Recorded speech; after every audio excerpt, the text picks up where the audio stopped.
মুশারি মোহাম্মদ আমি বলছি।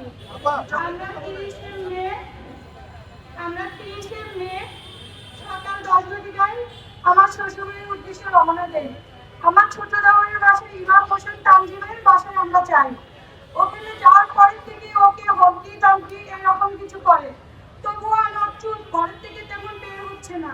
ওদের বাড়ির পাশেই বাজার, ও বাজারে গেছে, মানে সেদিন ধমকি তামকি দেওয়ার পরে ও বাইরে যাচ্ছিলই না। তারপরের দিন ও বাজারে গেছে, ওকে বাজার থেকে সন্ধ্যায় একবার হুমকি দিয়েছে, ধমকি দিয়ে বাসায় ঢুকানো হয়েছে। পরবর্তীতে রাত 10টা বাজে ও বাজারের সামনে এক দোকানে বসেছিল। কিছু বাজারের লোকজন ওকে আগে আক্রমণ করে, সেটা হচ্ছে সকাল মানে রাত 10টার কথা। ওকে বাজার থেকে মারপিট করে গেঞ্জি প্যান্ট সব ছিঁড়ে ফেলে। তখন আমরা খবর পেয়ে কিছু মানুষ ওকে উদ্ধার করে বাসায় ঢুকিয়ে নিয়ে ওকে মাথায় পানি দেই। যে জায়গাগুলো আক্রান্ত হয়েছে আমরা সেই জায়গাগুলো কিছু ওষুধ দেওয়ার চেষ্টা করি। এর মধ্যেই 10 থেকে 15 মিনিটের মধ্যেই 1.5 থেকে 2,000 দেশীয় অস্ত্র, চাইনিজ কুড়াল, চাকু, ওনারা অনেক দেশীয় অস্ত্র এভাবে হামলা করে। ওরা অতি ফাস্টে এসে আমাদেরকে দরজায় ধরে আমাদেরকে বিম নিক্ষেপ করার পরে আমাদেরকে ফেলে দেয়। আমরা ওই বাসায় শুধু 4 জন ছিলাম, 5 জন। আরো গ্রামবাসী যারা ছিল ওরা যেভাবে ঢুকছে, তারপরে আমাদেরকে অনেক ফেলে শুধু গলায় পাড়া দেয় আর দিয়ে পাড়া দেয়। তখন আমাদের গলা দিয়ে জিভটা বের হয়ে যায়।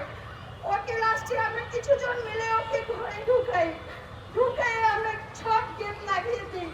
দেওয়ার পরে ওরা দেশি অস্ত্র দিয়ে জালেরা কেটে গ্রিল কেটে ওরা ভিতরে প্রবেশ করার পর ওরা একজন একজন করে ঢুকে যায়, যে আমাদেরকে সবাইকে ওরা আহত করে ফেলার পরে আমরা অনেক জনে আমাদেরকে সাহায্য করছি, কিন্তু ওরা আমরা 1,500 মানুষের মধ্যে 8-10 জন কিছুই না।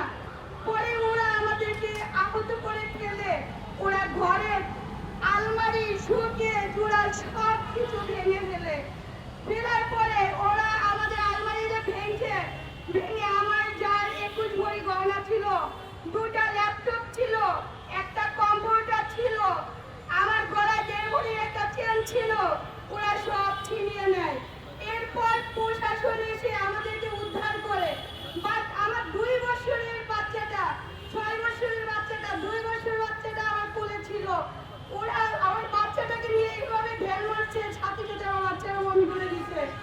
আমার বড় বাচ্চাটা ওরা ফুল কোলে ছিল, ওরা এমন একটা কোলে নিয়ে এমন একটা আছাড় দিয়েছে, উঠায় লাফতে মারছে, আমার বাচ্চাটা সাথে সাথে বমি করে রক্ত বের হয়ে গেছে মুখ দিয়ে। সেটা একটা। আর ওরা